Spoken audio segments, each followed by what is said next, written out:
Un'equipe di medici specialisti contro il tumore al seno che si riunisce ogni settimana per discutere e prendere in esame dai 15 ai 20 nuovi casi per proporre poi ad ogni singola paziente un trattamento specifico che sia farmacologico, chirurgico, chemioterapico o di assistenza post-operatoria.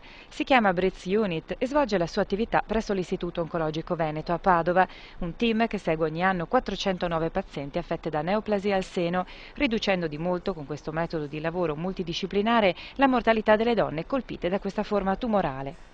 Oggi come oggi arriviamo addirittura in delle categorie di pazienti in virtù di trattamenti combinati ad assicurare delle sopravvivenze lunghissime, 90% di sopravvivenza e conseguentemente possiamo azzardare di guarigione.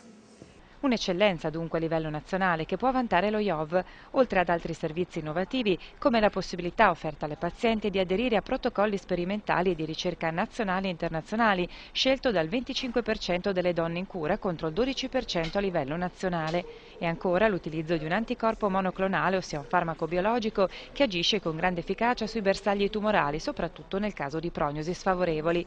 E ancora lo IOV può vantare anche l'esperienza dell'unità dei tumori ereditari per lo studio di forme ereditarie o l'utilizzo della radioterapia intraoperatoria per diminuire i tempi di cura, usata però solo in casi selezionati. E infine anche la pratica della ricostruzione mammaria nel caso di asportazione totale della mammella. Diciamo che percentualmente l'asportazione della mammella completa avviene nel 15-20% di tutti gli interventi, di tutti i casi.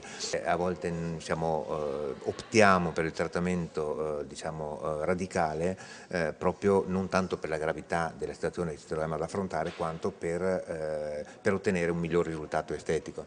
Ecco perché dicevo prima che l'attenzione per il risultato estetico al giorno d'oggi è pari alla doverosa attenzione per il risultato oncologico naturalmente.